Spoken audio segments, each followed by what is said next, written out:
ത്രിയേക ദൈവത്തിന്റെ നാമത്തിൽ പ്രഭാതത്തിൽ ദൈവവചനം ശ്രവിക്കുന്ന എല്ലാ ദൈവമക്കൾക്കും സ്നേഹ വന്ദനങ്ങൾ.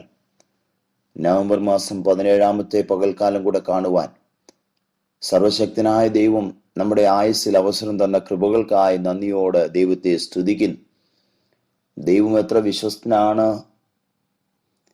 എത്രമാത്രം നമ്മെ സ്നേഹിക്കുന്നു എന്നോ ഈ ദിനങ്ങളിൽ രുചിച്ചറിയുവാൻ ദൈവം നമ്മെ സഹായിക്കുന്ന വിധങ്ങൾക്കായി നന്ദിയോടെ ദൈവത്തെ സ്തുതിക്കുന്നു. ഇന്നത്തെ അല്പസമയത്തെ ധ്യാനത്തിനായി തിരഞ്ഞെടുത്തിരിക്കുന്നത് മത്തായിയുടെ സുവിശേഷം 4-ാം അധ്യായം അതിന്റെ 10-ാമത്തെ വാക്യം. നിന്റെ ദൈവമായ കർത്താവിനെ നമസ്കരിച്ച് അവനെ മാത്രമേ ആരാധിക്കാവൂ. നാം വായിച്ച അധ്യായം പഠിക്കുമ്പോൾ 40 രാവും 40 പകലും ഉപവസിച്ച യേശുവിനെ നേരിടേണ്ടി വന്ന പരീക്ഷകളെ നമുക്കവിടെ കാണുവാൻ സാധിക്കും. എങ്ങനെയാണ് കർത്താവ് പരീക്ഷകളെ ജയിച്ചതെന്ന് മനസ്സിലാക്കുവാനായിട്ട് സാധിക്കും. നീ ദൈവപുത്രനെങ്കിൽ ഈ കല്ലിനോട് അപ്പമായി തീരുവാൻ കൽപ്പിക്കുക എന്നതായിരുന്നു ആദ്യത്തെ പരീക്ഷ. ദൈവപുത്രൻ തന്നെയോ എന്ന സംശയം ഉളവാക്കുന്ന രീതിയിലുള്ള പരീക്ഷ. എന്നാൽ യേശു ആ പരീക്ഷയെ നേരിട്ടത് മനുഷ്യൻ അപ്പം കൊണ്ട് മാത്രമല്ല, ദൈവത്തിന്റെ വായിൽ നിന്ന് വരുന്ന സകല വചനം കൊണ്ടും ജീവിക്കുന്നു എന്ന് പറഞ്ഞുകൊണ്ടാണ്. മരുഭൂമിയിൽ തന്റെ ജനത്തെ മന്ന നൽകി പോഷിപ്പിച്ച പിതാവിന്റെ കരുതലിനെ ഓർത്തപ്പോൾ ഈ പരീക്ഷകനെ നേരിടുവാൻ കർത്താവിന് കഴിഞ്ഞു. അതേ പ്രിയപ്പെട്ടവരെ, ഓരോ ദിനവും വചനത്താൽ പരീക്ഷകനെ നേരിടുവാൻ നമുക്ക് കഴിയണം. നീ ദൈവപുത്രനെങ്കിൽ താഴേക്ക് ചാടുക എന്ന പരീക്ഷ, അതിന് കർത്താവ് നൽകിയ മറുപടി നിന്റെ ദൈവമായ കർത്താവിനെ പരീക്ഷിക്കരുത് എന്ന് ഇസ്രായേൽ മക്കൾക്ക് ദൈവം കൊടുത്ത കൽപ്പനയുടെ അടിസ്ഥാനത്തിലാണ് പരീക്ഷകനെ നേരിട്ടത്. വീണ് എന്നെ നമസ്കരിച്ചാൽ ഇതൊക്കെയും നിനക്ക് തരാമെന്ന പരീക്ഷയും കർത്താവ് ജയം നേടിയത് പിതാവായ ദൈവം ഇസ്രായേൽ മക്കൾ കൊടുത്ത കൽപ്പനയുടെ അടിസ്ഥാനത്തിലാണ്. നിന്റെ ദൈവമായ കർത്താവിനെ നമസ്കരിച്ച് അവനെ മാത്രമേ ആരാധിക്കാവൂ എന്ന് വചനത്തിൽ പറഞ്ഞിട്ടുണ്ടോ എന്ന് പറഞ്ഞുകൊണ്ടാണ്. പ്രിയരെ, ബലഹീനരായ നാമും പലപ്പോഴും ഇത്തരം കൺമോഹം, ജഡമോഹം, ജീവനത്തിന്റെ പ്രതാപം ഇങ്ങനെയുള്ള പരീക്ഷകളിൽ കൂടെ കടന്നു പോകേണ്ടതായി വരാം. അപ്പോൾ നാം അറിയേണ്ടത്, ചിന്തിക്കരുതാത്ത കാര്യങ്ങൾ ചിന്തിച്ച് മനസ്സിനെ അശുദ്ധമാക്കാതെ, കാണരുതാത്ത കാര്യങ്ങൾ കണ്ട് കണ്ണുകളെ അശുദ്ധമാക്കാതെ, പോകരുതാത്ത സ്ഥലങ്ങളിൽ പോയി നമ്മുടെ കാലുകളെയും ശരീരത്തെയും അശുദ്ധമാക്കാതെ, പറയരുതാത്ത കാര്യങ്ങൾ പറഞ്ഞ് നാവുകളെ അശുദ്ധമാക്കാതെ, കേൾക്കരുതാത്ത കാര്യങ്ങൾ കേട്ട് നമ്മുടെ ചെവികളെ ആക്കാതെ, ചെയ്യരുതാത്ത കാര്യങ്ങൾ ചെയ്ത് നമ്മുടെ കൈകളെ അശുദ്ധമാക്കാതെ, ദൈവത്തിൽ അടിയുറച്ച വിശ്വാസത്തോടും ദൈവവചന ധ്യാനത്തോടും പ്രാർത്ഥനയോടും കൂടെ ഓരോ നാളും പരീക്ഷകളെയും നേരിടുവാൻ നമുക്കിടയായിത്തീരണം.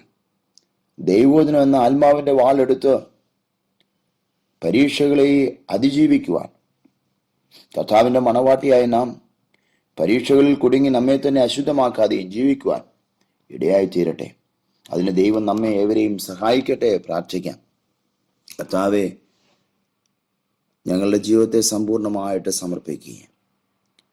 പരീക്ഷകനും ഞങ്ങളുടെ മുൻപിലുണ്ട് എന്ന് തിരിച്ചറിഞ്ഞ് ദൈവവചനത്താൽ അതിനെ നേരിടുവാൻ ഞങ്ങൾക്ക് കൃപ തരണമെന്ന് പ്രാർത്ഥിക്കുന്നു.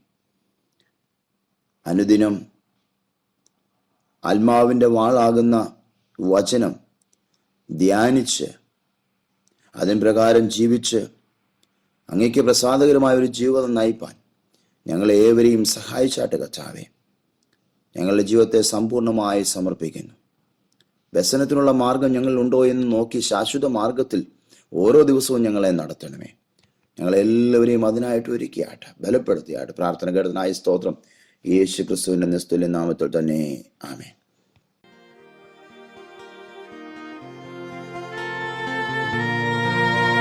പിശാചിൻ തന്ത്രങ്ങൾ പരീക്ഷകളും എൻ ജീവിതേ ആഞ്ഞടിച്ച ചെഞ്ചോര ചൊരിഞ്ഞ എൻ ജീവനാഥൻ എൻ പക്ഷം ഉള്ളതാൻ ജയമേ